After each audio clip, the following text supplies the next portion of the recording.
Buenas tardes, ¿cómo andan? Hola, profe.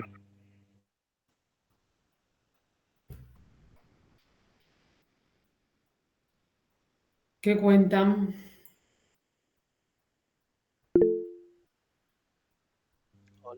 Esperando, esperándolo a usted. Sí, perdonen la demora, estábamos con otro grupo que tenía consultas de trabajo práctico uno, el profe se quedó con ello.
Bueno, si no tienen dudas, consultas de la última clase, empezamos con el tema de esta clase. Vamos Sí, a ver profe. dos temas hoy. Vamos a terminar de ver fuentes no convencionales, que vamos a ver energía con detalle, ¿no? Energía solar y energía por biomasa, ¿sí? Y después el profe termina con las fuentes no convencionales, que vamos a ver energía nuclear.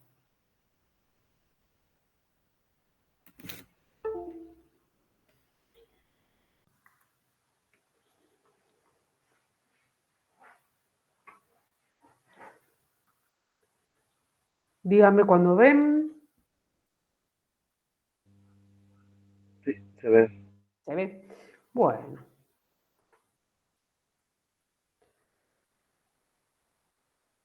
Dentro de las no convencionales, ya vimos energía eólica, que lo vimos en la clase pasada, no la anterior, antes del feriado. Hoy vamos a ver energía solar y energía por biomasa dentro de las no convencionales que nos habían quedado pendientes, ¿sí? Energía solar, vamos a empezar con energía solar, como vimos cuando vimos la clase de introducción, ¿sí? de este tema, que vimos que principalmente no, que había dos energías solares. ¿Se acuerdan cuál es? La energía solar, la térmica, ¿sí? Y la energía solar fotovoltaica. Generalmente cuando uno habla de generación de energía eléctrica, uno tiende, ¿no? Porque es más difundido el uso de los paneles fotovoltaicos y de energía fotovoltaica. Si bien vamos a ver que la energía solar térmica también se puede utilizar y hay parques solares que utilizan la energía solar térmica para generación de energía eléctrica. Ahora vamos a ver algunas fotos de proyectos reales. ¿Sí? La energía solar es toda aquella que se derive directamente del sol, ¿no? Puede ser la térmica o la fotovoltaica, que vimos. ¿Cuáles son las ventajas de este tipo de energía? Bueno, que es fuente inagotable, ¿sí? Que tiene baja contaminación, lo mismo que les dije para la energía eólica. La contaminación es baja, no podemos decir que es nula. ¿Por qué? Porque, bueno, hay contaminación, por ejemplo, visual, ¿no? El tema que, bueno, ¿dónde están los parques solares? Bueno, generalmente están en zonas despobladas, desoladas, entonces, bueno, la contaminación visual se desvirtúa un poco, pero no podemos decir que es nula. Y uno está cambiando el medio ambiente, ¿no? Ahora vamos a ver algunas fotos del parque solar más grande de Latinoamérica, que está acá en Argentina, el Parque Solar Caucharí, que vamos a ver que uno modifica el medio ambiente, ¿sí? Con el tema de las obras civiles, los soportes, los cables. todas las obras que lleva, ¿no?, a hacer un parque solar de potencia. El bajo costo de mantenimiento, sí, es otra de las ventajas. Una vez el parque solar en general requiere bajo mantenimiento, igual que el eólico, el solar también requiere un mantenimiento, pero muy bajo comparado con, por ejemplo, si uno piensa una central térmica, ¿sí? Y que es una energía silenciosa, es otra de las ventajas que tiene este tipo de energía. Las desventajas, que ya las vimos la otra vez, la necesidad de gran superficie, o sea, si yo quisiera generar la misma potencia que una central térmica, sería alrededor de 15 a 20 veces, ¿sí?, la misma superficie para un parque solar.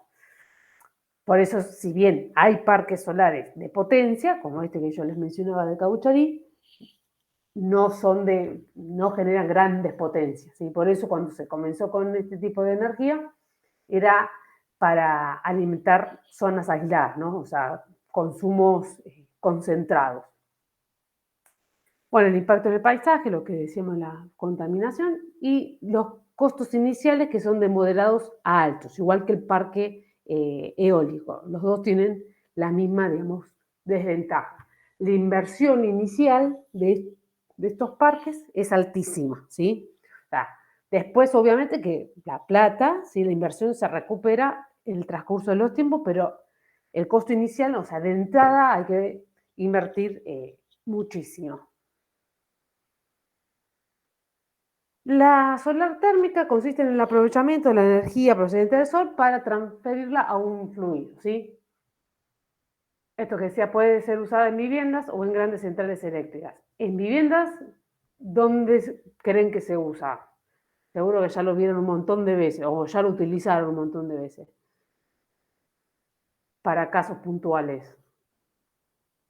Lo que uno hace con la solar térmica es calentar un fluido o precalentar un fluido, ¿sí?, para utilizar. Por ejemplo, si yo precaliento el agua, ¿sí?, quizás no elevo tanto su temperatura como para un uso cotidiano, no sé, para bañarse, pero lo que hace es bajar el consumo de, por ejemplo, de gas, ¿sí? Entonces, en muchos lugares, así fuera del sistema interconectado, este tipo de energía se utiliza hace un montón de años.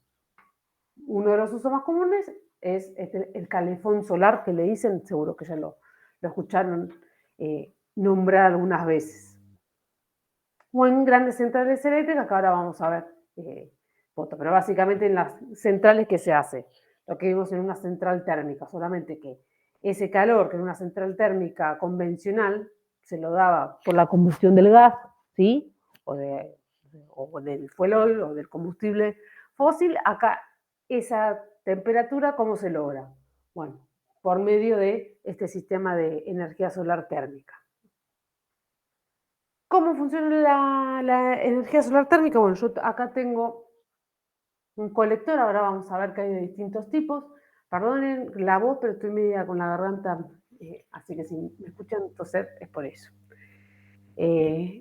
¿Cómo es digamos, el kit básico, ¿no?, el sistema, la instalación básica para este tipo de energía? Bueno, yo tengo que tener un colector, en este caso de solar térmica se llama colector, no lo confundan con los paneles, que son los paneles fotovoltaicos.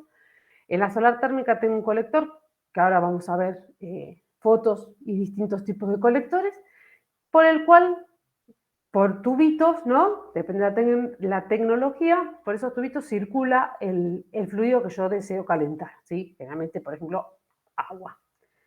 Y después voy a tener un sistema secundario que es por donde va a circular y voy a retirar el agua, ¿sí?, ya a mayor temperatura. El captador solar, esto que yo le decía, o colector o el captador solar, dice que no se lo confundan con los paneles, hay de distintos tipos. Está el solar plano, que es este que vemos acá, ahora les muestro, y el captador solar de vacío, que aumenta notoriamente su rendimiento, ¿sí?, o eleva varios grados más la temperatura del fluido, obviamente es más caro, ¿sí?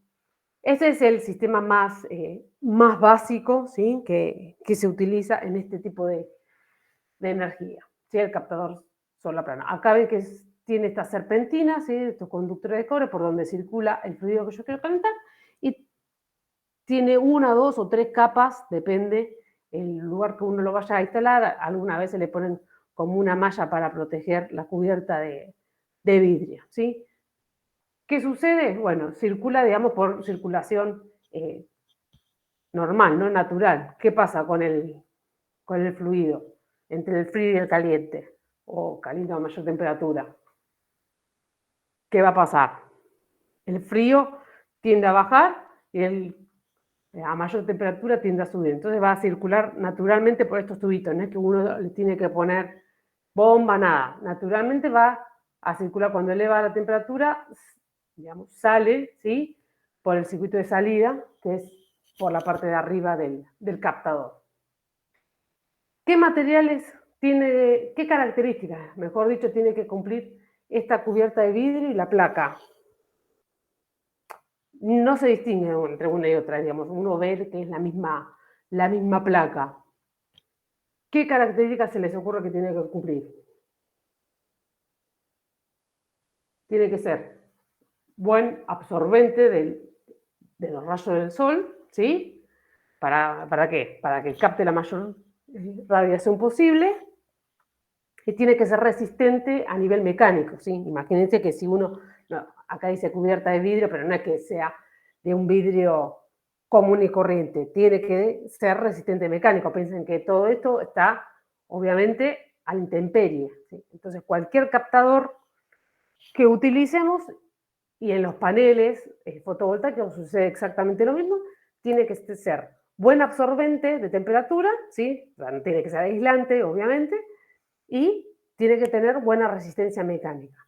Después muchas veces se le hace como algo extra, ¿sí? Para aumentar la resistencia mecánica de este tipo de materiales. Eso que yo le decía, bueno, a veces se le hace como una malla arriba para, no sé, para el tema de los granizos, tierra, piedritas, ¿sí? Para tratar de protegerlo. Y además lo que tienen que tener todos los materiales, ¿qué es con respecto a la suciedad? Tiene que ser repelente, por decirlo de algún modo, de la suciedad. Si es un material que se le pega a la suciedad, pasa exactamente lo mismo con los paneles fotovoltaicos. ¿Qué va a pasar? Si yo tengo todas estas placas que se le pega la suciedad, la tierra, todo lo que sea. Cuanto más sucio esté, exactamente lo mismo pasa con los paneles, yo le estoy bajando el rendimiento, ¿sí? Al panel. Cuanto más sucio está, ¿qué le va a pasar? Absorbe menos los rayos del sol. Por lo cual, al absorber menos los rayos del sol, ¿qué va a pasar? O va a calentar menos el agua en la célula térmica o va a generar menos energía en la fotovoltaica. Los materiales, tanto para estos captadores como para los paneles, no son el mismo material, pero tienen que cumplir las mismas características, ¿sí? Este es el captador solar de vacío. Este es el más utilizado, por ejemplo, en los calefones solares. Sube su rendimiento, ¿por qué? Porque yo tengo menos fluido, ¿sí? Que circula solamente por esta, ¿cómo le dicen? Esta cápsula, perdón, y eleva el fluido a mayor temperatura, ¿sí? Obviamente es más caro, ¿por qué? Porque yo tengo todos estos botellones que están al vacío y adentro está el tubito por el cual circula el fluido, ¿sí? Es una tecnología más elevada, ¿sí? Más cara, pero a su vez también es más resistente y eleva mayor temperatura el fluido. Hoy en día se utiliza sobre todo para los calefones solares este tipo de tecnología, ¿sí? Otro tipo de captador, tenemos el plano, el de vacío y después el parabólico.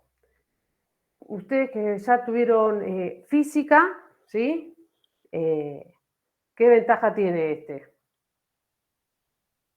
¿Qué se imagina? Absorbe más los rayos del sol, por ser cóncavo, ¿no?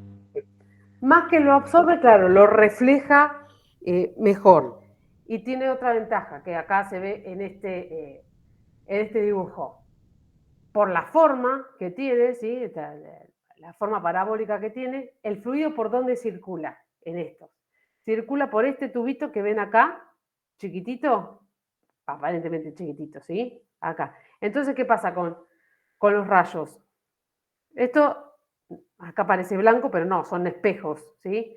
¿Qué sucede? Concentra la mayor temperatura justamente en ese tubito. Entonces, eleva la temperatura a mayor temperatura, eleva la temperatura del fluido bastante más que con estas tecnologías, tanto el de solar de vacío como el plano, ¿sí?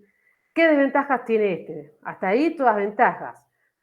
Eleva más la temperatura del fluido, tiene mayor rendimiento, que absorbe mejor los rayos del sol, pero ¿qué desventaja tiene este sistema? ¿Qué se imagina? Es notoria. La gran desventaja que tiene este sistema es que es mucho más caro, ¿sí? Fíjense que requiere toda una obra, digamos, civil, por decirlo de algún modo, para sostener todo este. Tiene un sistema que va orientándose, girando, ¿sí? Buscando el mayor reflejo del sol, ¿sí?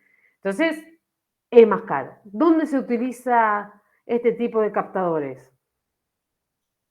En generación de energía eléctrica, ¿sí? ¿Por qué? Porque yo necesito elevar, no es lo mismo si yo quiero agua para bañarme, que yo necesito que eleve la temperatura casi para obtener vapor, ¿sí? Para que quiero vapor, ya lo vimos cuando vimos todas las centrales térmicas para generar energía eléctrica. Entonces se utiliza este tipo de tecnología y esta, captador solar tipo torre, que yo se las mencioné cuando vimos la clase de introducción. ¿Qué se hace con este captador solar tipo torre? Acá está claro el dibujito, ¿no? O sea, son muchos espejos, ¿sí? De forma parabólica, como este, ¿sí? Pero sin esto, sin el tubito, ¿sí? Pero la forma, digamos que es similar. Forma parabólica, ¿y qué hacen todos estos espejitos? Concentran, ¿sí? El reflejo en un solo punto. ¿Qué sucede en ese punto? Digamos que sería este, el de la torre. ¿Qué va a pasar ahí? ¿Se calienta? Exactamente. Acá imagínense todos espejos como este, ¿sí? Concentrados en un solo punto. ¿El fluido por dónde va a estar? Acá, ¿sí? En el receptor. Por el receptor, ¿sí? Por la punta, digamos, de la torre, por la parte superior. La torre es por donde va a circular el fluido que yo deseo calentar.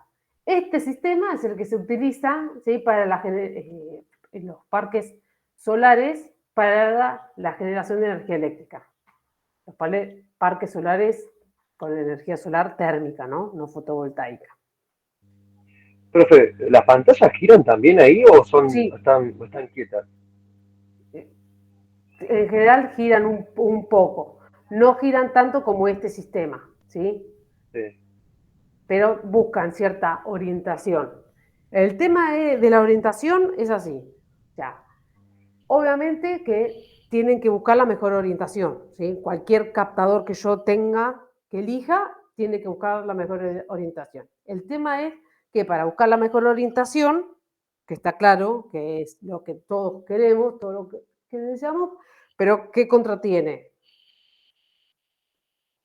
Plata, ¿sí? Mantenimiento, porque cada vez que yo le agrego un sistema automatizado o lo que sea, ¿no? Un sistema mecánico, requiere mantenimiento. No es lo mismo, por ejemplo, esto que yo lo dejo a la intemperie y requiere una instalación, digamos, mínima, ¿sí? Una instalación extra mínima, que este sistema, ¿sí? Que yo tengo cada uno de estos con un sistema que busca la mejor orientación, algo similar a esto, obviamente lo tiene que hacer de manera automática, tiene engranaje, toda la parte mecánica requiere limpieza, mantenimiento, entonces, ¿es lo mejor? Sí, el tema es, bueno, ¿cuánto vale la pena, ¿no?, invertir en esos sistemas de orientación para mejorar el rendimiento de la instalación total, ¿sí? Y cuando no. Cuando yo tengo un parque solar térmico para generación de energía eléctrica, por supuesto que vale la pena que se orienten por la inversión, ¿no?, y lo que uno gana, ¿no?, cuando despacha energía, ¿sí? Si es para, nadie va a hacer un sistema para generar energía eléctrica con este sistema para una casa o para un colegio rural. En ese caso se utilizaría un panel fotovoltaico. Este tipo de instalaciones es para generación eléctrica de potencia. ¿Se entendió? Pero sí, Sí, tiene sí. tema de orientación los paneles. Bueno, acá brevemente cómo genera energía eléctrica con este sistema solar tipo torre, lo que ya dijimos, ¿no? O sea, concentra toda la radiación, toda la energía la concentra en un punto que es la caldera, ¿sí? Y después no vale la pena que lo digamos, ya lo vieron un montón de veces cómo continúa el circuito en la instalación. Acá en Argentina no hay energía solar térmica para generación de energía eléctrica, ¿sí? Pero en otros países ya hay parques solares térmicos en funcionamiento, ¿sí? Digo en funcionamiento que no son experimentales. En España, les muestro algunas fotos reales de este parque solar térmico. Fíjense la potencia, fíjense la cantidad de paneles, ¿sí? 624 de estos espejitos, de 120 metros cuadrados cada uno, 115 metros de altura, y fíjense la potencia. Acá por suerte se metió el profe para decir, ven que tengo razón, la baja potencia, 11 megas no digo que no sea nada, pero es poquito, ¿sí? Sí, fíjense la potencia que generan, la clase pasada, que vieron centrales térmicas convencionales, ¿qué potencia generaba, por ejemplo? ¿Se acuerdan? O sea, es central puerto, central costanera, ¿qué potencia instalada tienen? Si la comparan con estos 11 megas, y fíjense lo complejo, ¿no?, de esta instalación para generar 11 megas. No, y los espejos, ¿no? Que hay que Todo acá. limpiarlos, un mantenimiento bastante exhaustivo. Buenas tardes. Buenas tardes. Perfecto. Claro, era lo que yo le decía, o sea, todo lo que uno le agrega, ¿no?, al sistema para mejorar su rendimiento, lo encarece. O sea, lo que hablábamos antes de que llegaras, estos paneles, si bien hay que mantenerlos limpios, una cosa es si tenés unos paneles en tu casa para tener un calefón solar, y otra cosa ya este tipo de paneles con esta tecnología para generar energía eléctrica. O sea, que si es para alimentar, no sé, un calefón solar, ¿no?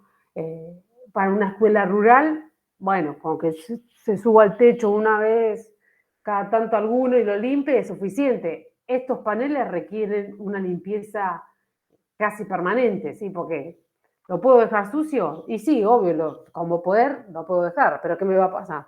No va a reflejar la luz correctamente y por ende me va a bajar el rendimiento de toda la instalación. Con lo caro que es este tipo de instalación, y tengo que generar la mayor potencia que pueda. Entonces va a requerir un mantenimiento, lo mismo que hablábamos de los sistemas de orientación. ¿Valen la pena? Y si yo invierto mucha plata, como son estos parques solares, yo lo tengo que lograr que la mayor parte del tiempo, ¿sí?, pueda generar la mayor potencia. Porque encima esa es otra, digamos, contra, ¿no? Que ya vimos al principio cuál era la contra de la energía solar, igual que la energía eólica. Yo hago, una empresa hace un parque solar, un parque eólico de 40 megas, por ejemplo. Pero esos 40 megas los va a generar 24/7, como sucede en general con las centrales nucleares, con las centrales térmicas con combustible fósil, que yo hago una instalación para, no sé, 100 megas y 24/7 casi seguro voy a generar esos 100 megas. ¿Sí? Bueno, después obviamente va a decir, bueno, pero si no tengo combustible, sí. Bueno, pero en condiciones normales, pensemos, va a generar esa potencia, ¿sí? En cambio, el parque solar o el parque eólico, yo lo hago de 100 megas y en contadas ocasiones voy a generar los 100 megas, porque siempre no va a ser tal cual el viento óptimo, ¿sí? Que yo lo pensé, por eso que yo le decía cuando vimos energía eólica. Siempre hay aerogeneradores de más, ¿sí? O sea, si yo sumo la potencia que genera cada aerogenerador, por ejemplo, no sé, cuando ABB hizo el parque eólico Rawson, eran 40 generadores, aerogeneradores de 2 megas cada uno, ¿sí? Bueno, la cuenta es genial, el papel aguanta todo, eran 40 por 2, 80 megas.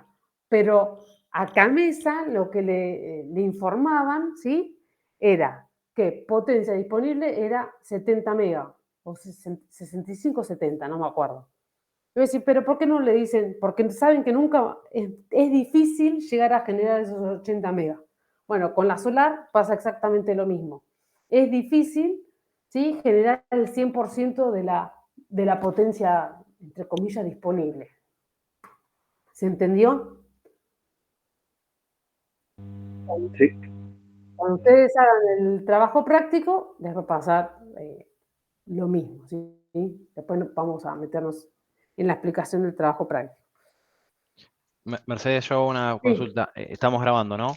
Para estar Ah, seguros. no me digas. Justo No. iba a preguntar lo mismo. Justo iba a Bueno, estar por Bueno, decir. perdón, me olvidé yo. bueno, de última damos un refuerzo sobre esta parte. Ahora cambias de tema, ¿no? No, fotovoltaica falta, así que Bueno, cuando empiece solamente vimos. grabamos desde fotovoltaica y mandamos un Dale, video desde, desde la parte Dice un de... compañero, profe, que está grabando la clase. Bueno, bueno. ok. Bueno, solar fotovoltaica ahora. Dame un segundito que voy a empezar a grabar ahora. Sí.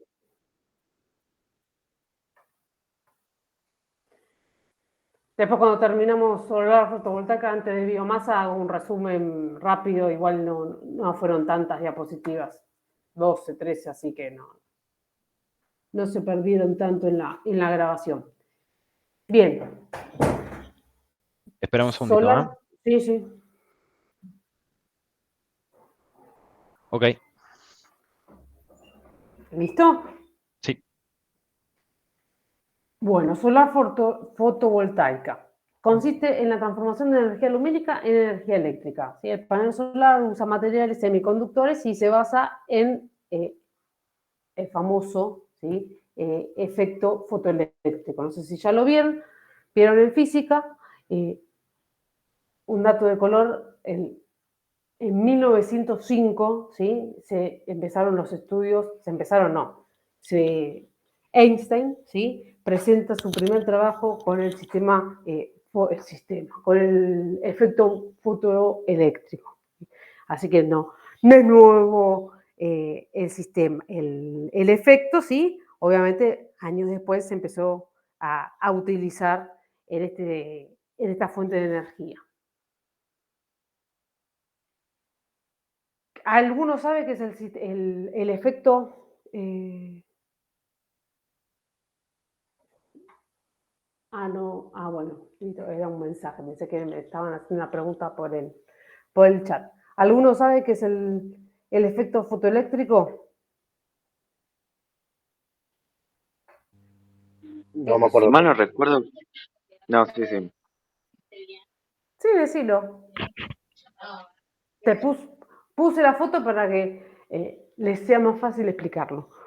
El efecto fotoeléctrico, ¿qué sucede? ¿Sucede con cualquier material?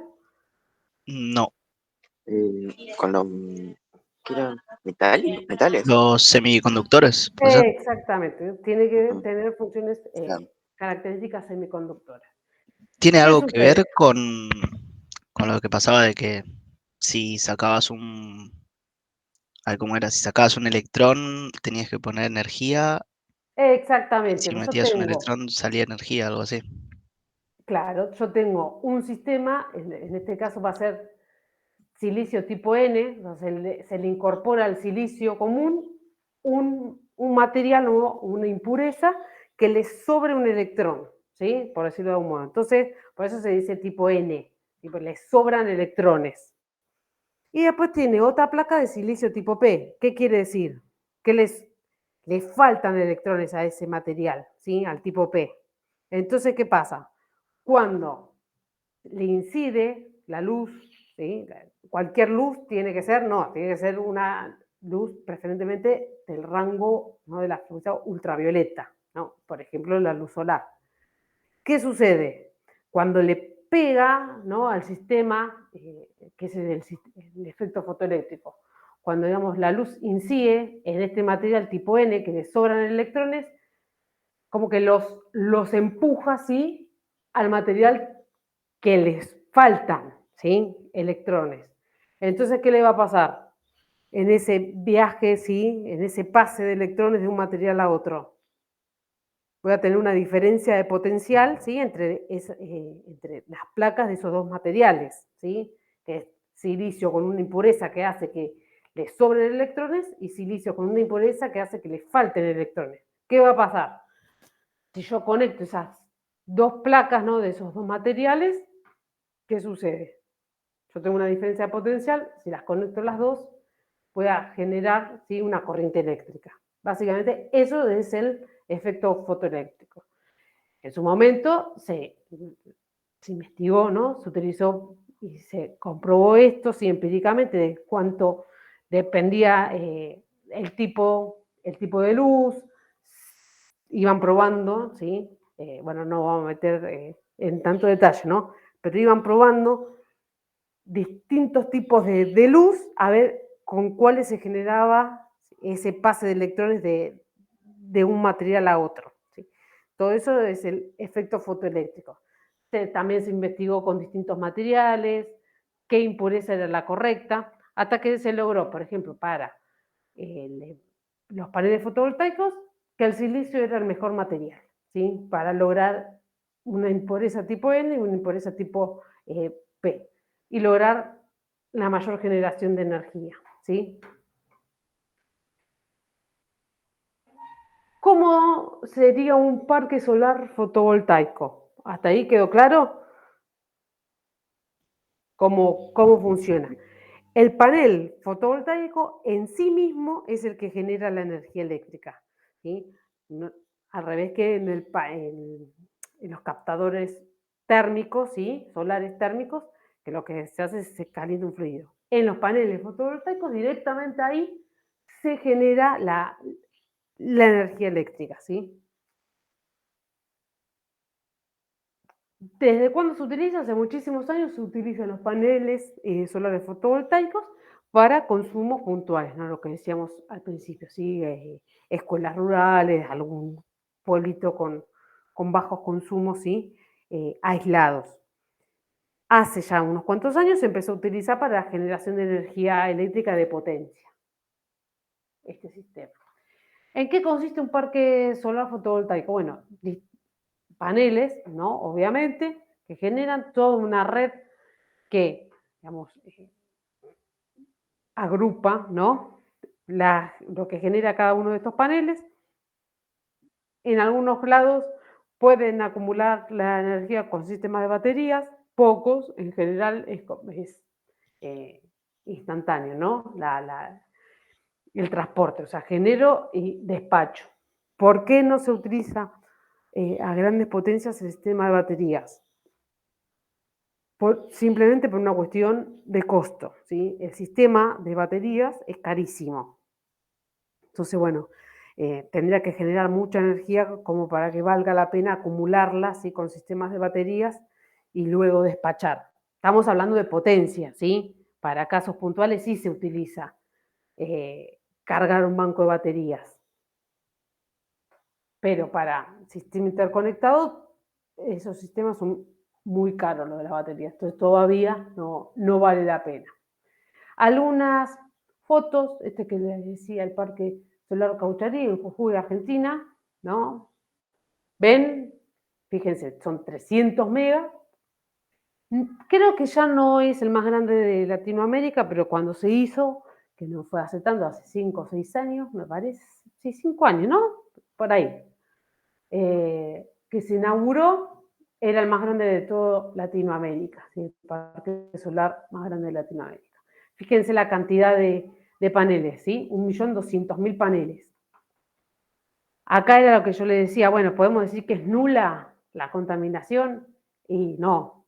Ahora, obviamente que tiene una contaminación visual, yo estoy modificando el medio ambiente, ¿sí? Con toda esta instalación, todo depende, ¿no? Está en el medio de la nada, cuánto afecta esa contaminación, se ve, ¿no? Acá no es tan importante, no es que cualquiera ve semejante cantidad de paneles de cualquier lado.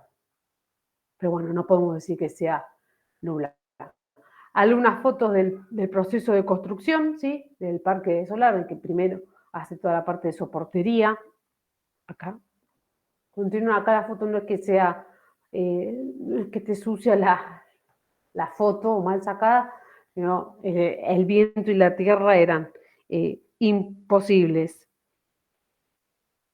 Por eso era lo que le decía el profe, bueno, el mantenimiento de los paneles para mantenerlos limpios no es para nada especial en este tipo de instalaciones. Fíjense que el medio ambiente no es limpio precisamente. Acá, cómo iban poniendo los paneles, fíjense la superficie, ¿no? Que ocupa.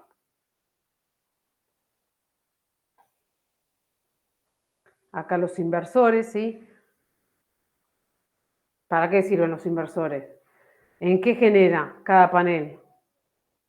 Corriente continua, corriente alterna.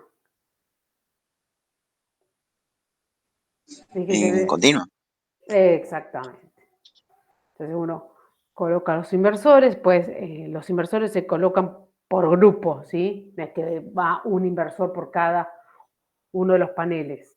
Uno hace, digamos, un circuito, ¿sí? De X cantidades de paneles y le coloca un inversor. ¿Dónde está colocado y cómo se conecta? ¿Sí? Acá está Caucharí, la subestación que está al lado, que es la subestación Altiplano, que es la que conecta Argentina con Chile, ¿sí? Andes es del lado chileno. Esta es la foto de la subestación, ¿sí? Asociada al parque solar, en que cuando vimos los niveles de tensión, cuando vimos subestaciones de alta tensión, yo le dije que era poco usado, 345 kilovolts, pero esta subestación utiliza 345 kilovolts que une con Chile. Bien, ¿alguna duda de energía solar hasta ahora? Más o menos, ¿cuánto voltaje genera cada panel? Porque tengo entendido que se juntan un montón de paneles en serie o en paralelo para luego Sí, transformar la energía. no, claro. Y depende del panel.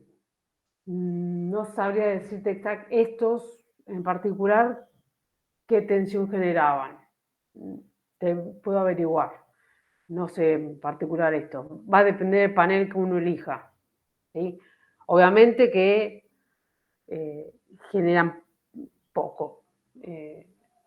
Y después hacen todo lo que es, a ver dónde está la foto, hacen todo lo que es la red después de media, de baja a media y de media a alta, ¿sí? Para que me lo anoto y se los averiguo, porque no me acuerdo. Listo, gracias. De nada.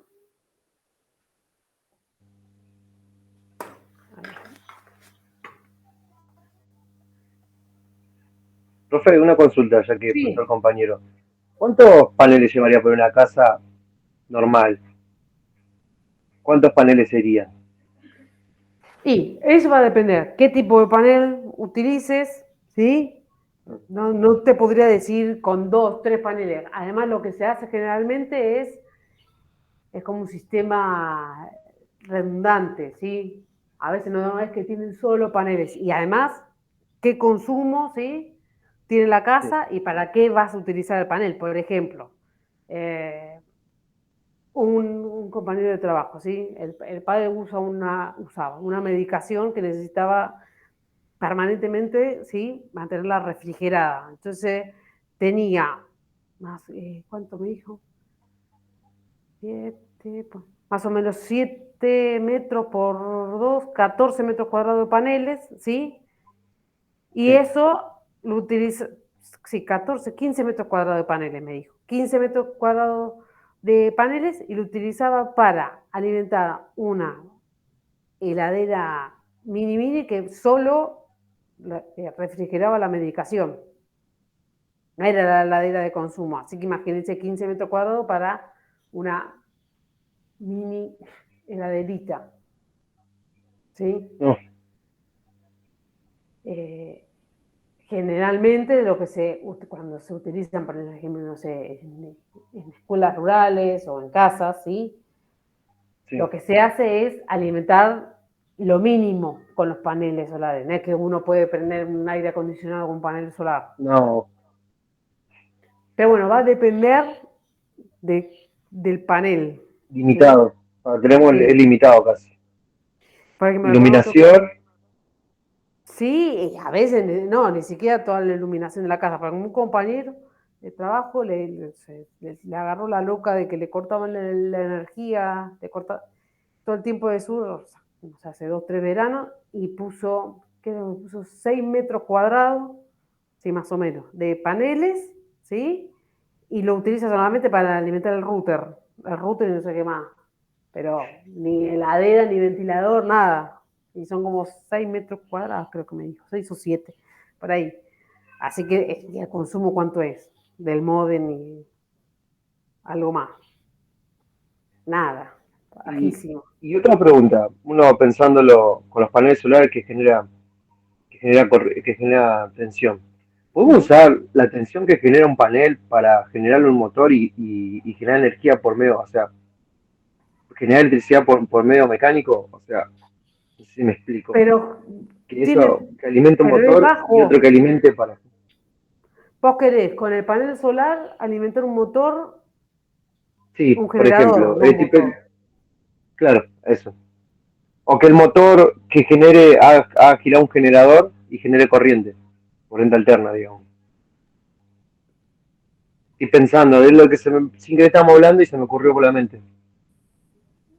Lo que pasa que no tenés, o sea, existen motores de 1 volt. No, claro. Y Ahora tiene cuando que... el profe de energía nuclear les busco algún catálogo de paneles solares para que vean la baja tensión que genera. Ah, buenísimo. Bien. Bueno, Pero gracias, no profe. se utiliza eso justamente por eso, por la baja tensión que genera. Ahora le busco uno para sacarnos la duda.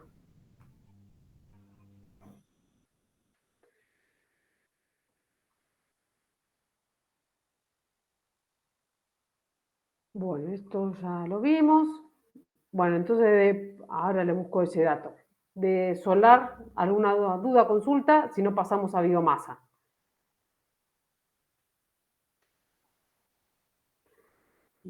El silencio lo considero que no tiene ninguna duda. Sí, de mi parte no.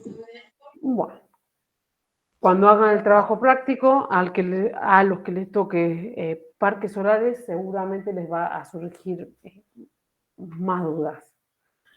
Una consulta en cuanto a la energía Sí, solar. Acá, a lo mejor yo me integré un poquito más tarde, pero evaluaron, o sea, los mecanismos modernos de la energía solar, el tema de las baterías, los inverter y todo eso, claro. porque se está usando cada vez más o sea, en los clientes, en el sentido de lo que devuelven inclusive la red de las distribuidoras a Sí. través de los medidores bidireccionales, pero me parece que tienen mucha más autonomía que un router o esas cosas, ¿eh? De hecho, me parece que mueven mucho más. Y No no, sé lo si que es yo por la dije es modernidad que de los no, equipos va a o... depender de la cantidad de paneles que uno ponga. Lo que yo dije es que en general, por ejemplo, en España es obligatorio colocar determinada cantidad de paneles, ¿sí? En los edificios, por ejemplo, en las comunas que le dicen. ¿Sirven para alimentar la totalidad de los departamentos de un edificio? No, no, Imposible. Con la superficie de un techo vos puedas alimentar todo un no, edificio. pero hablando en el plano domiciliario, posiblemente ¿Mm? sí, porque de No, hecho hay muchos clientes que devuelven energía a la red, o sea que les Sí, yo sobra, también escuché eso, les está decime compañero. sobrando. No sé si tiene que ver con la modernidad de los inverters, de los equipos, de las baterías, pero que les alcanza para su consumo de toda la casa y devuelven energía a la red. por eso va a depender del consumo de la casa y cuántos paneles tenga. O sea, Claro, yo lo que le digo es que los paneles comunes, ¿sí?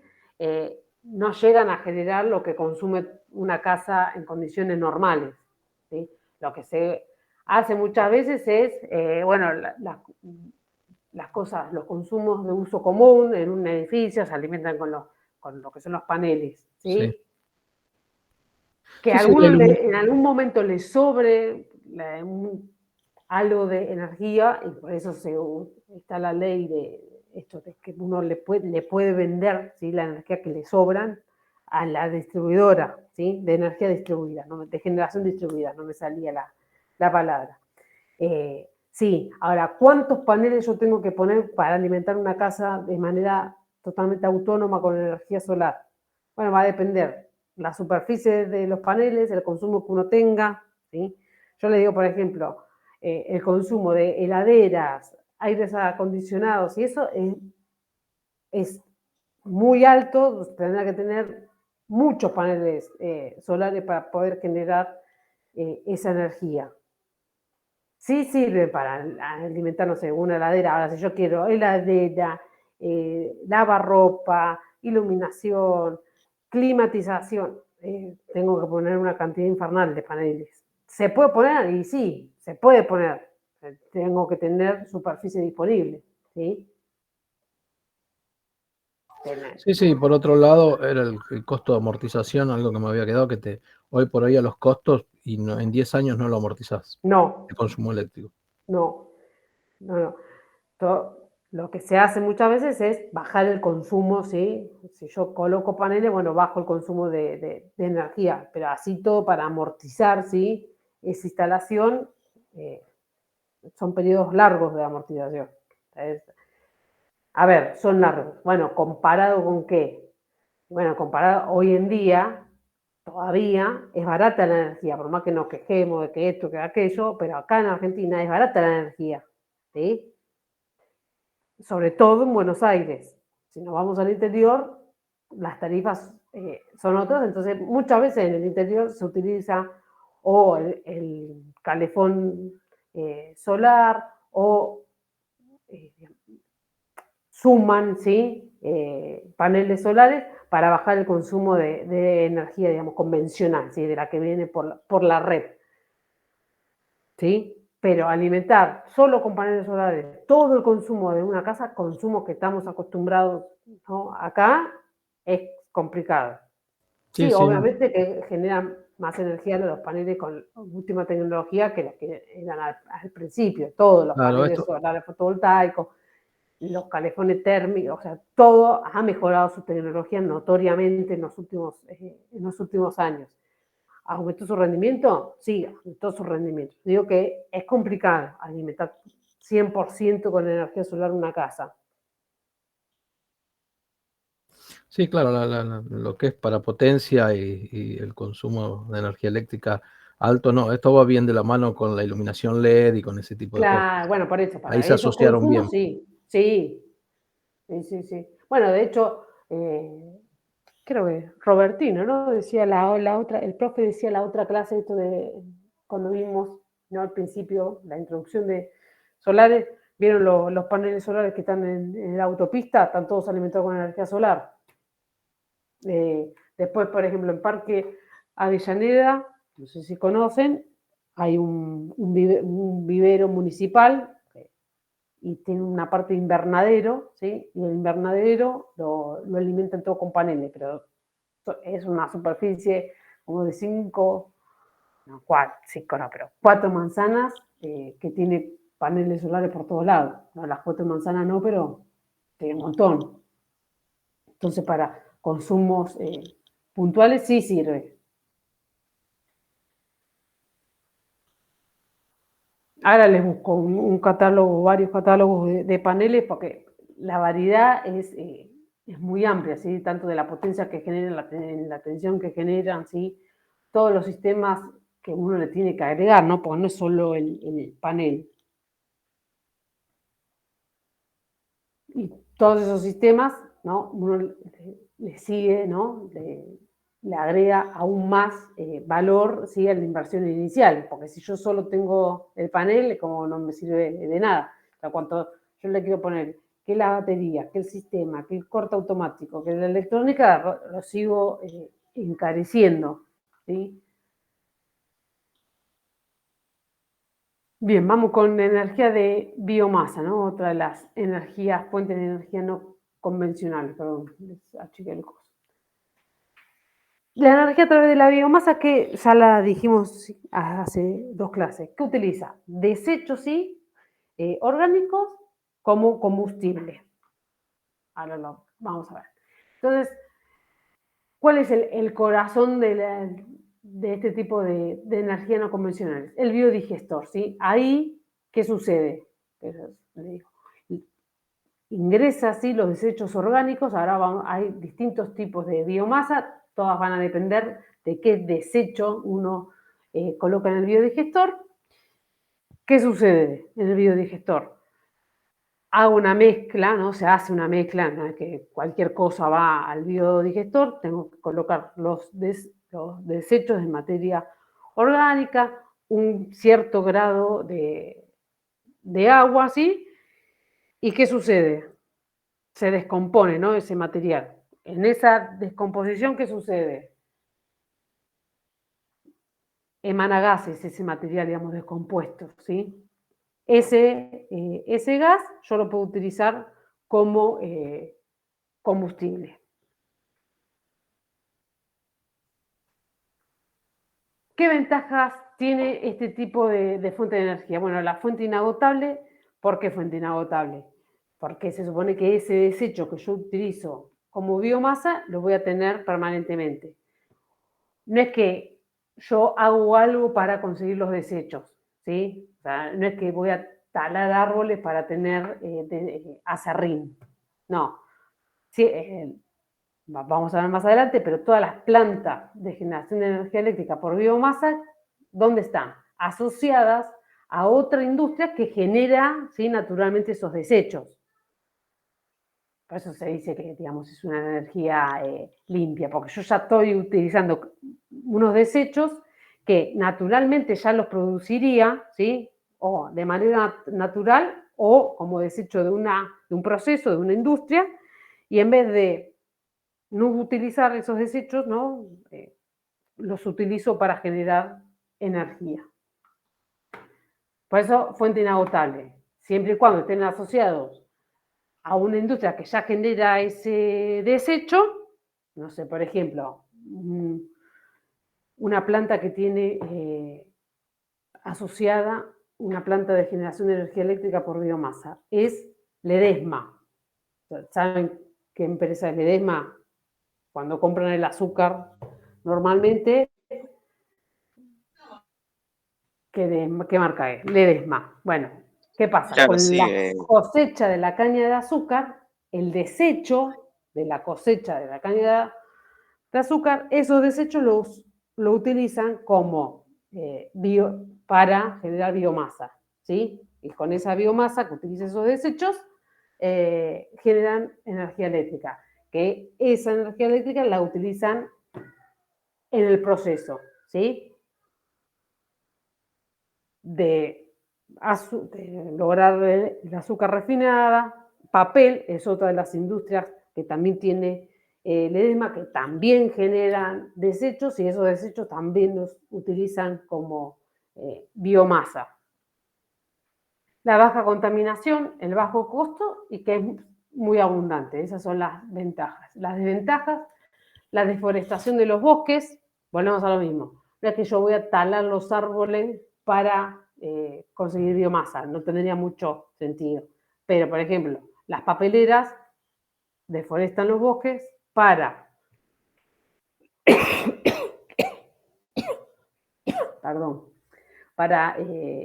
generar el papel, y el desecho de esa deforestación se utiliza para generar energía eléctrica por biomasa.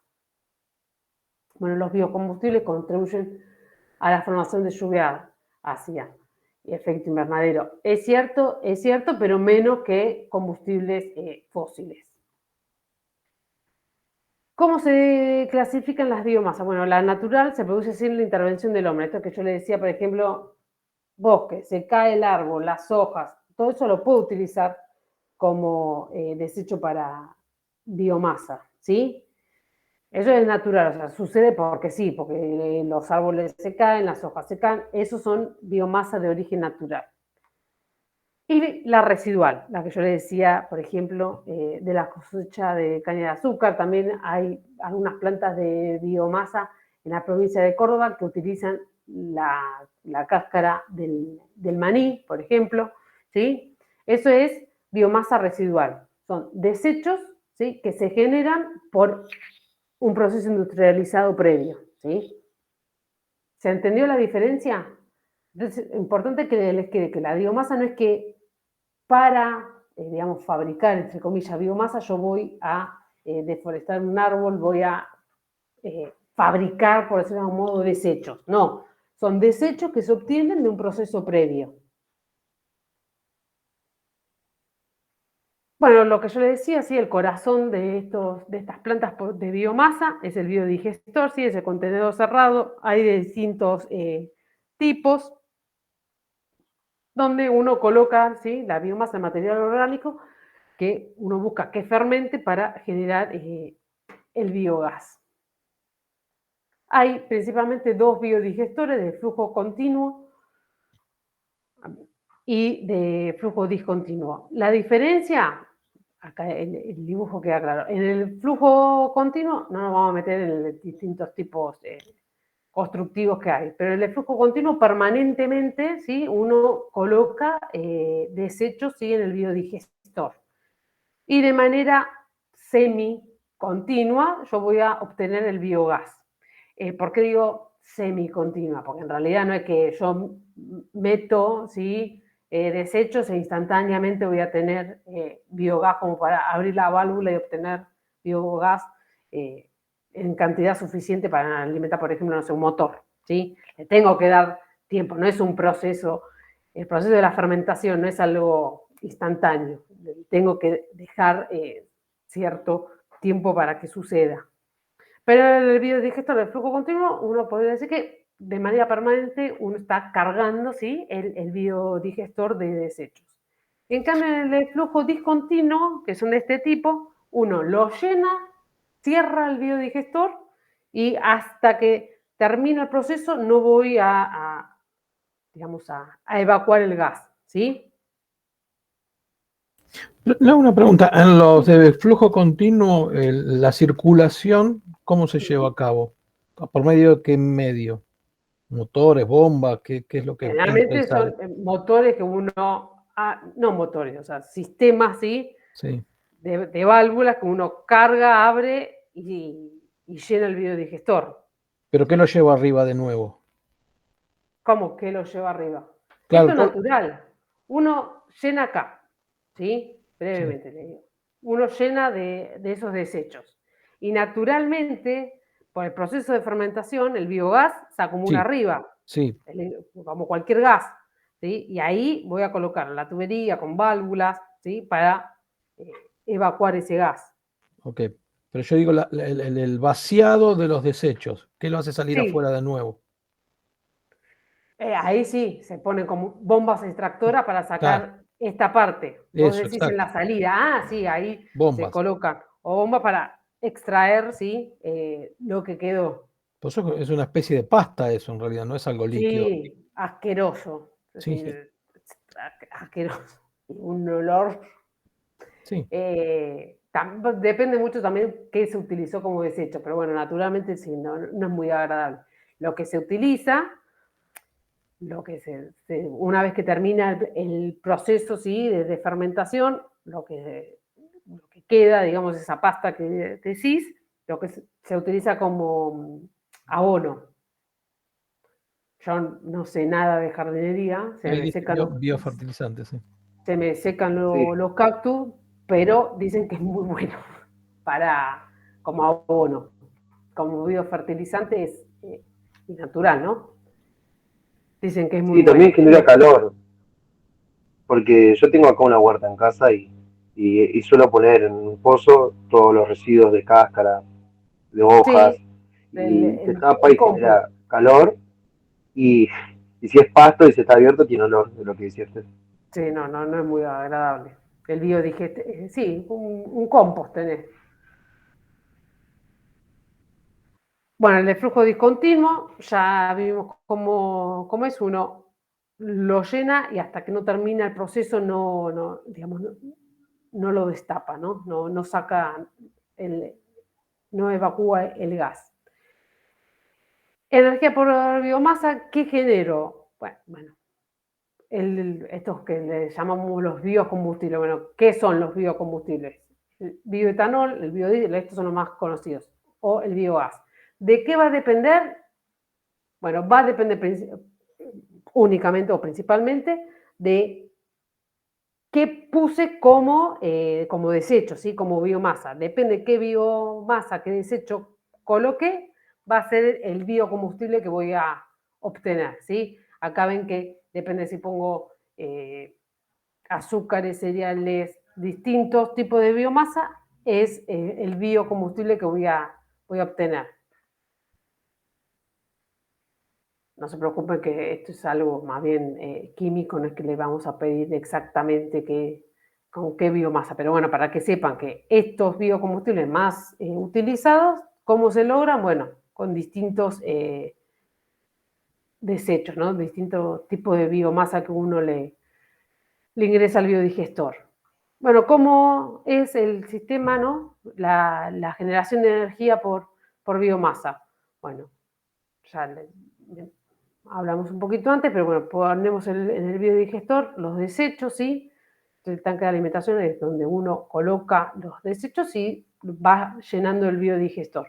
Y con el biogás, ¿qué hacemos? Exactamente lo mismo que en cualquier otra central térmica, solamente que en vez de utilizar combustible fósil, utilizo este biocombustible, ¿sí?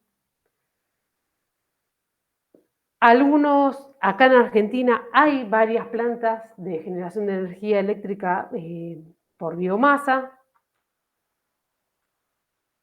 Tenemos esta en Misiones, ¿sí? Acá en Salta, 40 megas, tampoco está chiquita, la de Misiones 2 megas, la de Salta 40 megas, nada despreciable, ¿sí? ¿Qué requiere? Bueno, no es un biodigestor chiquitito, ¿sí? Requiere toda una instalación asociada, ¿sí? No es que solamente es el biodigestor. Voy a tener que juntar esos desechos en los hilos, voy a tener cintas transportadoras, no es tan sencillo, ¿sí?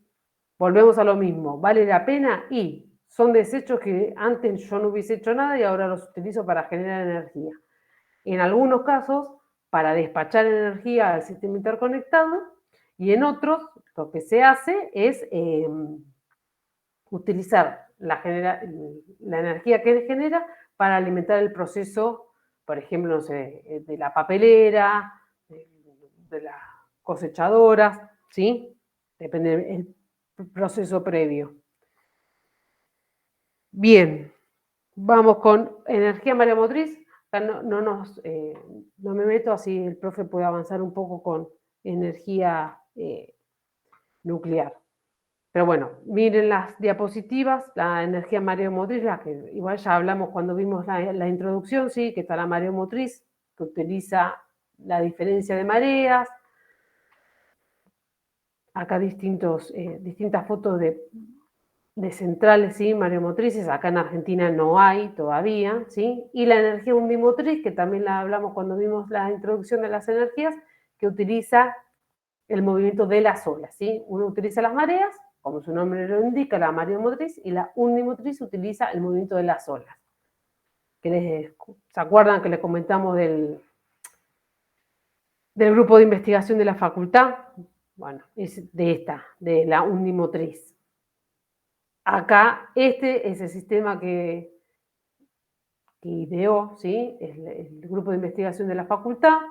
Acá hay un video para que lo puedan ver de cómo funciona este sistema de energía undimotriz. La energía geotérmica, ya la hablamos, ¿no? Que utiliza el calor interno de la Tierra para calentar fluidos, y volvemos siempre a lo mismo. El resto es una planta térmica convencional. Lo que utiliza la energía geotérmica es el calor interior para precalentar el agua, ¿sí? Para una energía térmica convencional. Acá en Argentina no hay plantas de generación de energía eléctrica por energía geotérmica, pero en otros lados sí. Fíjense acá, en Estados Unidos, ¿sí? 900 megas, ¿sí? Pero guarda, son 22 centrales. Bueno, y en México hay en otros lugares. En Chile también no generan grandes potencias, pero en Chile ya tienen su planta de energía geotérmica. Bien, ¿alguna duda, consulta? No, profe.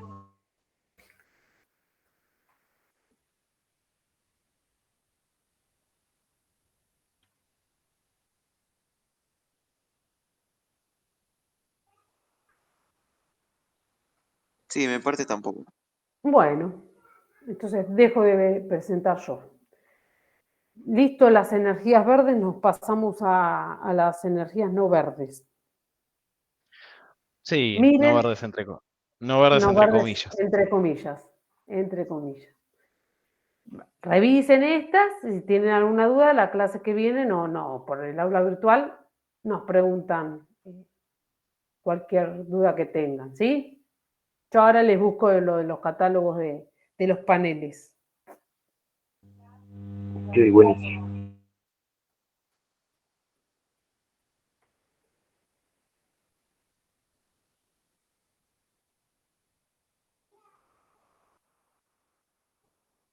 Bueno,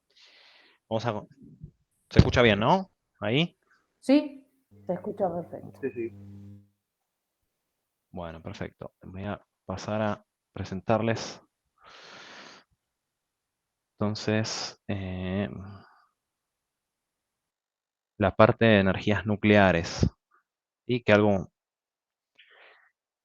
ya estuvimos conversando la vez pasada. Se ve bien, ¿no? Ahí. Estamos bien, Sí. ¿no? Bien, bien, Sí, perfecto. Sí, sí. Bueno, energías nucleares. Algo, como les decía, ya estuvimos conversando las clases anteriores, y la energía nuclear no es ni más ni menos que una central térmica que lo que usa es la fisión nuclear como método para generar vapor de agua, ¿sí? En eso no hay un gran misterio respecto de lo que ya veníamos conversando, por ejemplo, en una central térmica. Es más, si uno si no tuviese la posibilidad de, digámoslo así, de cortar por acá, todo lo que está de este lado de la línea roja termina siendo la misma central que ya veníamos conversando en centrales térmicas. En definitiva, la única parte nueva en todo esto termina siendo el reactor, que es todo este conjunto, que reemplaza a la caldera, ¿sí? Porque de hecho el ciclo es el mismo. O sea, acá está la bomba de inyección de agua, si prestan atención. Está la bomba de inyección de agua, acá están los evaporadores, la turbina de vapor, y acá está la salida de vapor a presión, ¿sí? O sea, podrá tener más de una turbina de la misma forma que la puede llegar a tener una central térmica convencional como las que veníamos conversando en la clase anterior. Y bueno, entonces conceptualmente hablando, lo que incorporamos en este tipo de centrales es el método para calentar el agua de estado líquida a pasarla a vapor.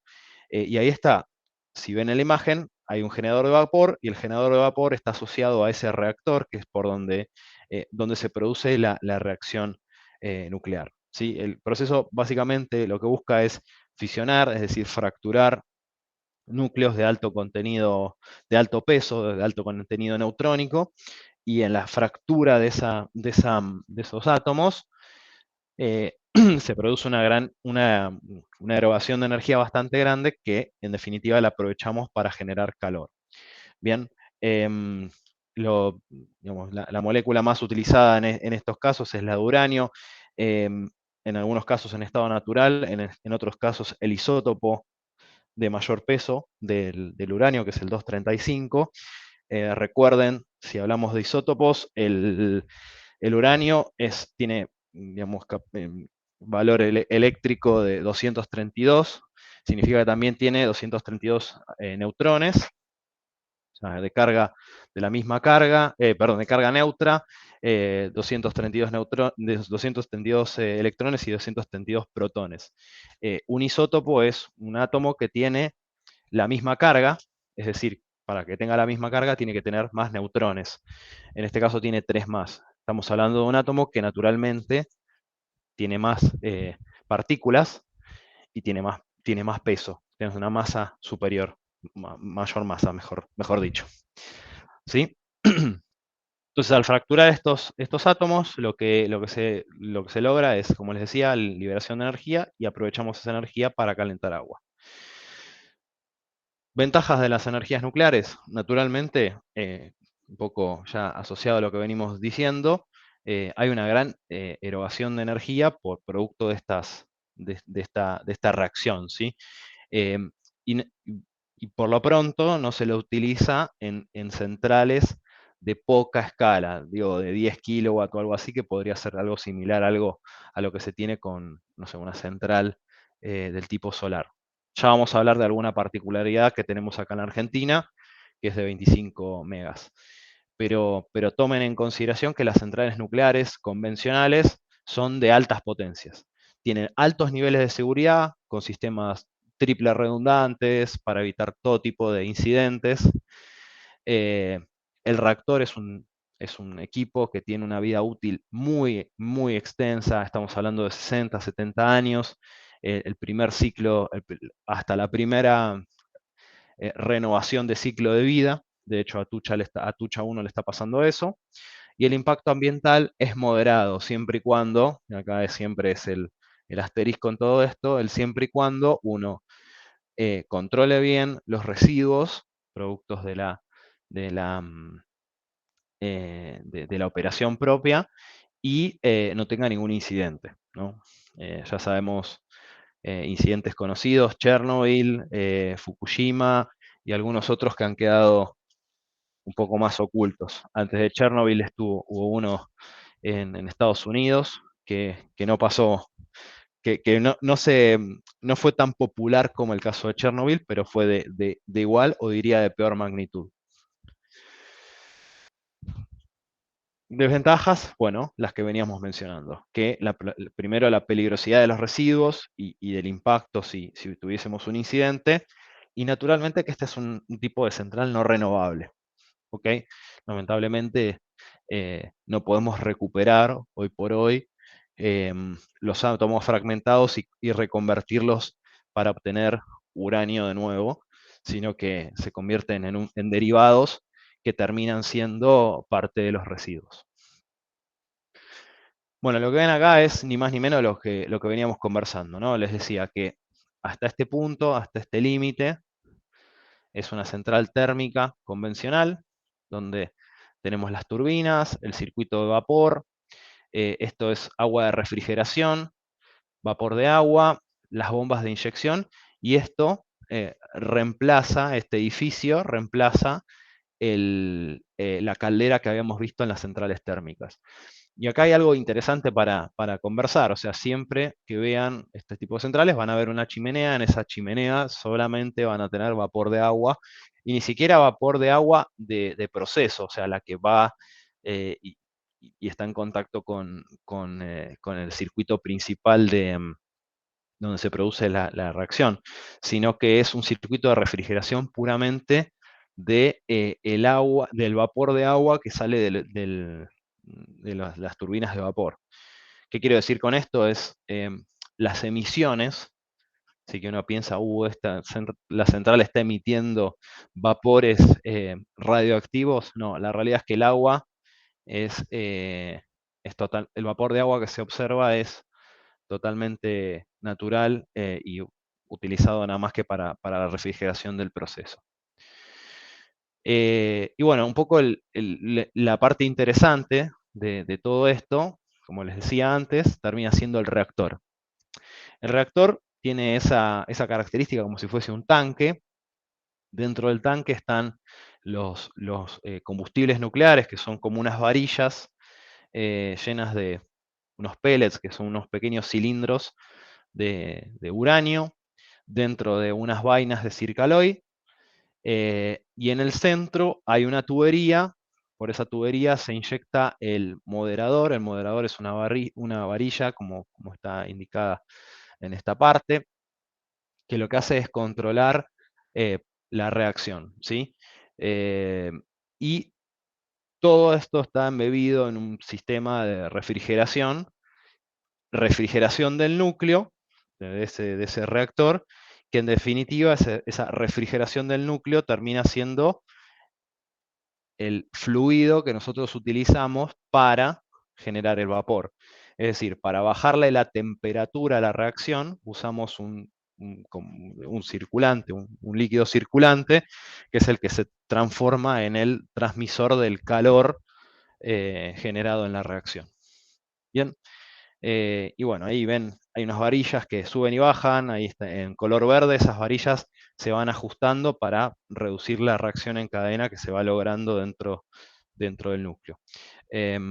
Naturalmente esto no es accesible a las personas porque es un lugar de alto contenido radioactivo, pero el proceso es más o menos esto. Y la bomba, perdón, y el fluido, que puede ser agua pesada, se bombea a través de, digamos, unas bombas principales que hacen las veces del empuje de ese circulante. Y acá es donde yo hago siempre el asterisco, esto es un poco lo que le pasó a Fukushima en su incidente.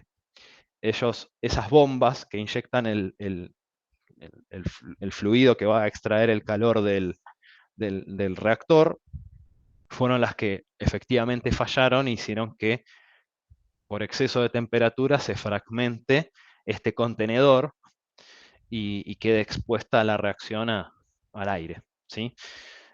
Así que bueno, básicamente eso es un poco lo ocurrido, y un poco de efemérides y un poco de la historia de todo esto. ¿Cómo son físicamente los módulos de combustible? Bueno, son como esas columnas que se ven en la imagen de la izquierda en la parte superior, más o menos miden 2 metros, 2 metros y algo, y están compuestas por esas varillas, ¿sí? De Circaloy, que esas varillas son huecas, y adentro de esas varillas se encuentran esos pellets, esos pequeños cilindros que están hacia la derecha, que son físicamente el combustible nuclear, ¿no? se usa Circaloy para, digamos, darle permeabilidad al combustible y que pueda interactuar libremente.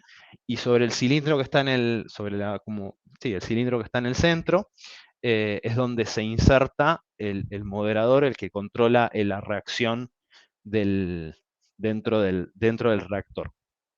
Bien, ahí van las varillas que controlan, las varillas de captura neutrónica para evitar que, bueno, se nos descontrole la reacción y poder manejar nuestro reactor de la mejor manera posible. De hecho, un sistema de seguridad que tienen que tienen en sí los reactores y la central en sí misma es, si ven que la reacción se está, digamos, se está alejando de los valores permitidos, o incluso si uno quisiera apagar el reactor, y cuando digo apagar es también con unas comillas muy grandes, lo que tiene que hacer es insertar todas las barras de control al mismo tiempo y corta la reacción. O sea, hay una mínima operación que queda hasta digamos, que se va eliminando con el tiempo, pero básicamente si uno quiere cortar la reacción que se está produciendo y poder, digamos, cortar la potencia del generador y la erogación de vapor, lo que hace es insertar todas las varillas de control al mismo tiempo. Constructivamente hay varios tipos de reactores, ¿sí? Están naturalmente los reactores moderados con agua ligera. Agua ligera es agua convencional, 2 átomos de hidrógeno y 1 de oxígeno. Están los reactores moderados con agua pesada. El agua pesada está hecha con, en vez de átomos de oxígeno naturales, se usa un isótopo del hidrógeno, que es el deuterio. El deuterio es, vamos a hacer una analogía con lo que hablamos recién del átomo de uranio. En el caso el deuterio es como carga electrónica igual que la del hidrógeno, pero 2 átomos más, perdón, dos partículas más de neutrón. O sea que la carga electronegativa es la misma que la del hidrógeno, por eso puede enlazar sin problemas con el hidrógeno, pero la masa de esa partícula es mayor. Al ser mayor, bueno, también tiene otras capacidades para captar la reacción, ¿no? Y después, bueno, hay reactores moderados con grafito. Hay una pequeña reseña sobre los reactores de grafito. Por ahí son los más utilizados en Europa, principalmente en Rusia. Había algunos de Alemania, algunos, bueno, ahí es inglés, francés, pero son los menos usuales. De hecho, después de los incidentes que se tuvo en Chernobyl, perdón, son de los reactores menos utilizados. La realidad es que, digamos, el universo se maneja entre los primeros dos, los moderados con agua y los moderados con agua pesada. Dentro de los de agua están los que con el agua presurizada, es decir, que hay una bomba inyectando el agua, los que tienen el agua en estado de vapor, ¿sí? Y el BBR, que figura ahí abajo, es un diseño ruso que utiliza más o menos el mismo concepto que el de PWR. PWR es Pressurized Water Reactor, como dice ahí, y BWR es Boiling Water Reactor, o sea, las siglas están bien representadas. Y el CANDU, que también es una marca en sí mismo, es Canadian Natural Deuterium Uranium, o sea, es uranio y agua pesada, deuterio, por ahí se menciona el agua pesada. De hecho, nosotros tenemos una central en el país de este tipo de construcción. En este caso, como bien se menciona ahí, es con agua pesada. Y si se fijan en la sigla, en vez de ser PWR, es PHWR, la H es de heavy, de agua pesada, en el reactor. ¿Cómo funciona todo esto? Los PWR tienen el intercambiador de calor, lo ven ahí en el centro, es como esa varilla en U, en donde entra digamos, el moderador y y refrigerante, ¿sí? A través de ese circuito, intercambia calor con el agua de proceso, el agua que va a la turbina. Lo que se busca es que ahí el intercambiador de calor, en definitiva, es un elemento muy crítico porque es donde, por un lado, pasa el fluido, digámoslo así, contaminado con parte de la reacción, y por el otro lado, el agua de proceso. Y lo que hay que hacer es que no se mezclen esos dos fluidos, porque, bueno, básicamente, si no estaríamos contaminando la turbina y todo el proceso hacia la derecha. ¿Sí? Y si van hacia la izquierda, van a ver que al reactor se le ingresa el moderador con una bomba principal. Ahí dice bomba principal de refrigeración. En definitiva, es la que impulsa todo este proceso y que hace que circule a través de ese circuito de intercambio de calor. El BWR no hace ni más ni menos que lo mismo, pero a una temperatura tal y a un calor tal que el agua que circula, el agua que entra al reactor entra en estado líquido y va directamente a la turbina. Estos son por ahí menos usuales porque tenemos más posibilidad de ocurrencia de una falla de contaminación hacia las turbinas. ¿Existen? Si están acá en esta presentación es porque las centrales existen de estas características, pero digamos, son las menos usuales porque lo que se busca siempre es tratar de no contaminar. Si se fijan, lo que falta ahí en el medio es el intercambiador de temperatura, de calor, digo, que teníamos en la versión de PWR. Profe, Sí, o sea que el refrigerante y el moderador son la misma agua. exactamente, son la misma agua. Está bien. Gracias. Y las barras sí son de captación neutrónica. Son otro tipo, a veces son de grafito incluso. Entonces, lo que se busca es que la barra de control sí tenga un contenido como si fuese estén fabricadas con materiales de alto contenido neutrónico, justamente para tratar de que choquen contra esas barras y que no se propague la reacción adentro del reactor. Bien, acá lo que se ve es el mismo sistema de agua presurizada, pero en este caso es para agua pesada. ¿Sí?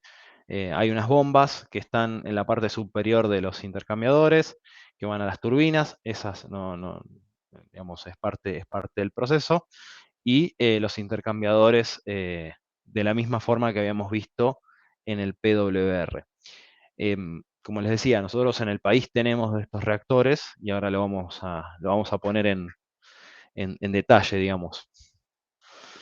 Y acá hay unas imágenes de algunos reactores enfriados por gas, pero también les decía, no son los más usuales, tratando de siempre de no contaminar el vapor de agua que va hacia las turbinas. Siempre es más difícil controlarlo eso. Pasemos a lo que tenemos en el país. En Argentina tenemos Atucha 1, que es una central PHWR, es decir, como su sigla lo indica, es una central de agua pesada a presión. O sea, el reactor es de esas características, y ahí donde dice KWU es el fabricante originario de la central, que fue Kraftwerk Union, una empresa del grupo Siemens en su momento, en los 50, que fueron los tecnólogos que nos trajeron el diseño para hacerlo en el país. Si observan detalladamente, en rojo está indicado el moderador y están las bombas para inyectar el moderador. Está por otro lado el circuito de intercambio de calor en amarillo, es el refrigerante. Y el 2, ahí en el centro, de color verde, centro digo, ¿no? Centro dentro del reactor, dentro de la del contenedor del reactor está el intercambiador de calor. Y después, entre verde claro y verde un poco más oscuro, es el agua de proceso, o sea, el vapor, en definitiva, y el agua que vuelve a entrar en el circuito.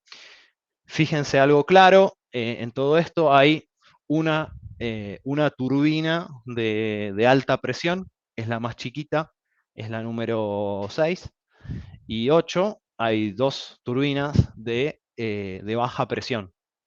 ¿Recuerdan eso que cuando se identifica, la turbina siempre más chica termina siendo la de alta presión y las 2 más grandes las de baja? Y de hecho el proceso primero pasa por la de alta presión y después pasa por la de baja presión, como está identificado ahí en el circuito de cañerías. ¿Sí? Y desde ahí se va a los generadores eléctricos. Potencias. Hablamos de grandes erogaciones de potencia en este tipo de centrales. Ahí se ve que dice que en bornes de los generadores hay 367 megawatt eléctricos de generación. La potencia neta de la central son 345 megawatt eléctricos, es decir que hay unos 22 megawatt eléctricos de consumo propio de la central. O sea, se van en producir la energía. ¿Ok? Es un poco más del 5%. Y si se fijan, o sea, megawatt térmicos, o sea, potencia térmica del reactor, son 1190 megawatt térmicos que se generan en el generador, en el reactor, perdón. O sea, hay una erogación de energía muy grande, el aprovechamiento de esa energía es es un poco menos del 30%, si hacemos las cuentas así rápidamente. Pero bueno, es lo que podemos conseguir. El combustible, como dice ahí, es dióxido de uranio natural, sintetizado en forma de tabletas. Es como es constructivamente el pellet que usa esta gente. Es uranio natural, o sea, no es enriquecido, no es que se busca el uranio, el isótopo de uranio, sino que así como, lo voy a decir así burdamente, así como está, se lo utiliza. Y bueno, ahí hay un par Eso de cuanto más enriquecido, más inestable es, ¿no? Hablando de radiación, ¿verdad? No, más inestable, no, más pesado, o sea, porque el elemento es radioactivo por sí mismo, el uranio. Habría que hablar con alguien que sepa un poquito más de reactivos, a ver que nos diga cuál de los dos es más nocivo, pero en los dos son materiales radioactivos por sí solos. Lo que les decía antes, uno tiene más neutrones que el otro, ¿sí? Al ser, digamos, al buscarse el isótopo de mayor peso, ese es el tema. El agua con hidrógeno 3, con tritio, no se llega a utilizar, ¿no? No, acá es un isótopo del agua, lo que se usa. Es deuterio el que se usa. Sí, deuterio es 2, sí. 2. De hecho, ¿No bastante sería un difícil. desecho ¿No sería un desecho el tritio? No que yo sepa.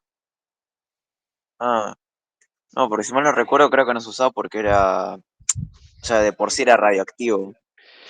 Eh, Es que uno cuando va buscando un isótopo de mayor, el isótopo de mayor peso ya es bastante complicado. Si agarran la tabla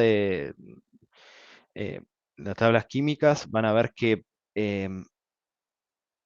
hay un indicador que indica la proporción de, digamos, partícula natural versus isótopos. Y las proporciones siempre son muy bajas en este tipo de elementos. O sea, en el hidrógeno es bastante baja. Lo que les quiero decir es que no es muy fácil tampoco conseguir el agua pesada. Y cuando uno va buscando isótopos mayores, siempre es más difícil en los procesos en sí mismos. Sé que se usa deuterio y hasta ahí llega mi conocimiento de química. ¿Bien? Podemos buscar un poco más sobre algún otro isótopo adicional. Bueno, la segunda central en ponerse en servicio, y esto va en orden un poco cronológico, fue Embalse. Está en Embalse de Río Tercero. Fue una central de mucha potencia que se colocó allá. Este tipo de diseño es CANDU, ¿sí? Es canadiense. Y tiene 3 turbinas, como se menciona ahí, de baja presión, una turbina de alta presión. Y el concepto es el mismo, ¿sí? Hay una bomba de inyección de agua dentro del reactor, el intercambiador de calor, una turbina de alta presión, 3 turbinas de baja presión y generadores asociados. Pero estamos hablando de potencias un poco más elevadas. Acá se menciona que están usando de moderador y de refrigerante deuterio, no es agua natural. La potencia de reacción, o sea, la potencia térmica del reactor es de 2109 megawatt. Y más abajo, ahí está potencia aparente de la central, o bueno, potencia eléctrica bruta de la central. Bueno, 763 megavolt-ampere, 648 megawatt. Y fíjense que el consumo propio de la central en equipamiento, bombas y demás, son de 48 megawatts. Una potencia considerable, ¿no? Interna dentro de la central. Y si se fijan, acá también utilizamos uranio natural para digamos, el funcionamiento propio de la central. Algo destacado, más eléctrico para mencionar en todo esto, fíjense cuál es la tensión de salida de los generadores. Dice 22 kilowatts. 22 kilowatts. Perdón, 22 kilowatts. 22 kilowatts, que es media tensión. ¿Sí? ¿Recuerdan que antes habíamos hablado que las centrales no generaban en alta tensión, sino que generaban en media tensión? Bueno, acá hay evidencia objetiva de esto que mencionábamos.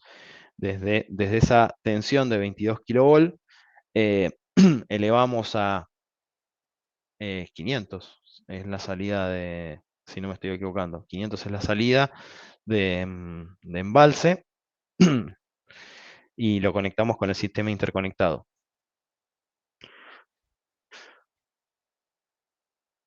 Y la tercer central que tenemos en el país, los dibujos son viejos, pero son viejos porque la génesis de la central fue en el mismo momento que la Atucha 1, pero la puesta en servicio tardó unos cuantos años más.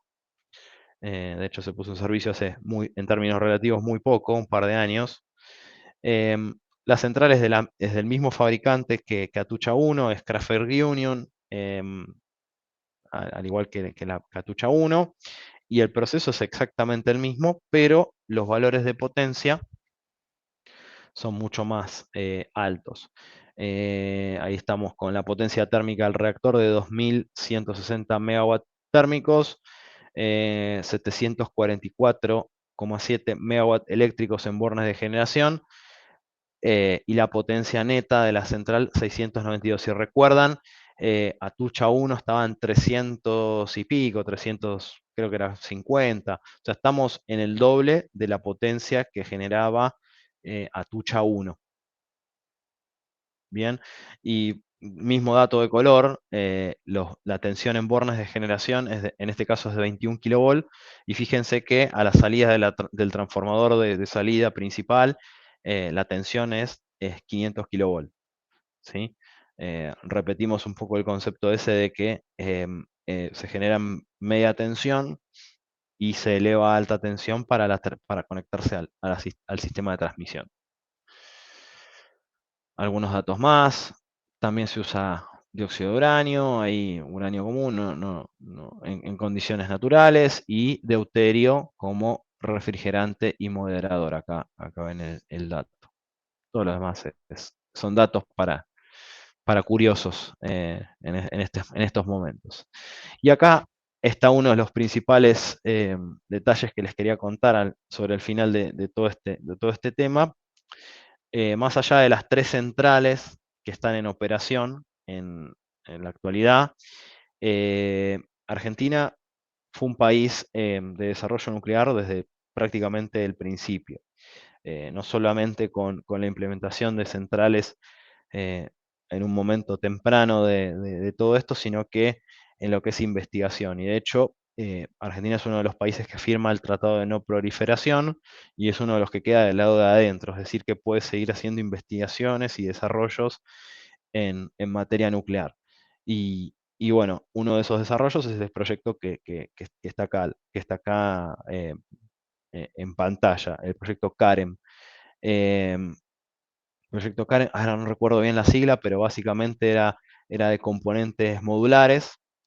Lo que busca este tipo de centrales son realizar desarrollos de poca potencia para pequeña escala de generación, como se ve ahí. O sea, son centrales modulares de 25 MVA. O sea, es potencias chicas para, no sé, por ejemplo, implantarlas en un pueblo, en una pequeña ciudad, poner 2 o 3 en una ciudad y abastecer la demanda en forma local. Con la gran ventaja que tiene este diseño de reactor propietario de la Argentina, es que es, es una central de agua presurizada que el agua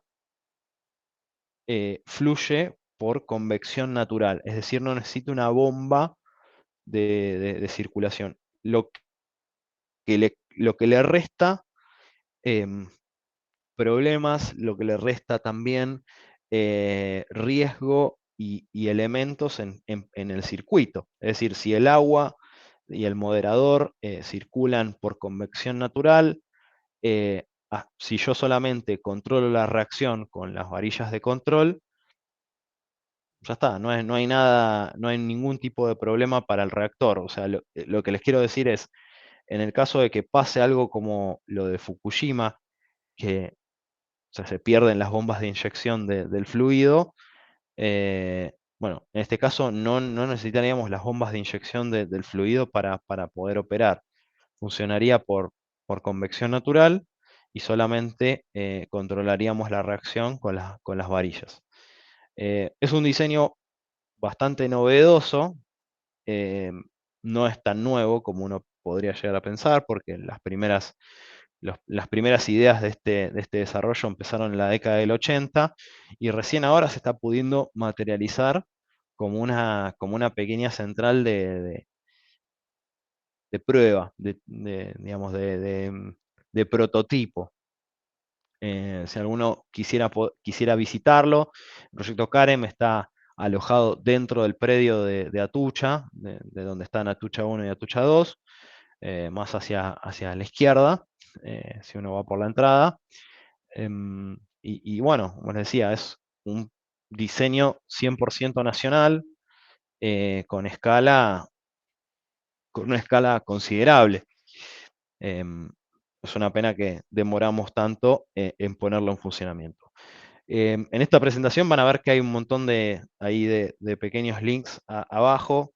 El principio de funcionamiento de la central está muy bien retratado en ese link.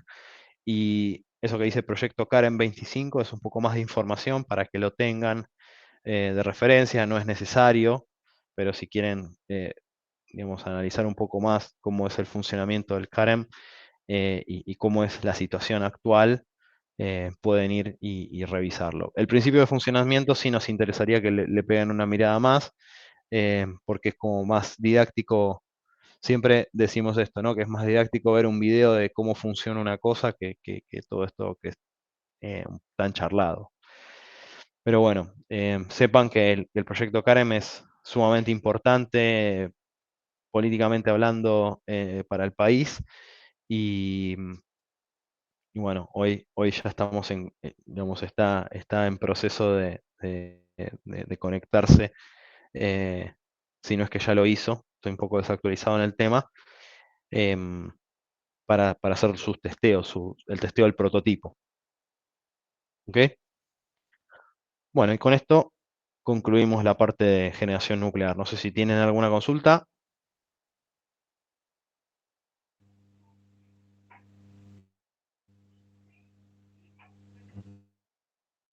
De mi parte, por ahora no. Bueno, listo. Si no hay más Lo consultas, mismo. los dejamos por hoy. Recuerden que la clase próxima nosotros estamos tomando el primer recuperatorio del primer parcial. Vamos a dejar una clase grabada para que la miren cuando puedan. No necesariamente tienen que mirarlo en el momento en el horario de la materia. Vamos a tratar de que salga antes del fin de semana, ¿sí? Si no, para el día de la clase va a estar disponible. Y no mucho más que decirles. Buena semana y nos estaremos conectando, digamos, en forma virtual o presencial, no recuerdo ahora. Sería el 11. El 11. El Sí. 11. El 11. Bueno, buena semana. Chao, muchas gracias. Gracias, profe. Todo, profe. Chao, Chao, profe. profe.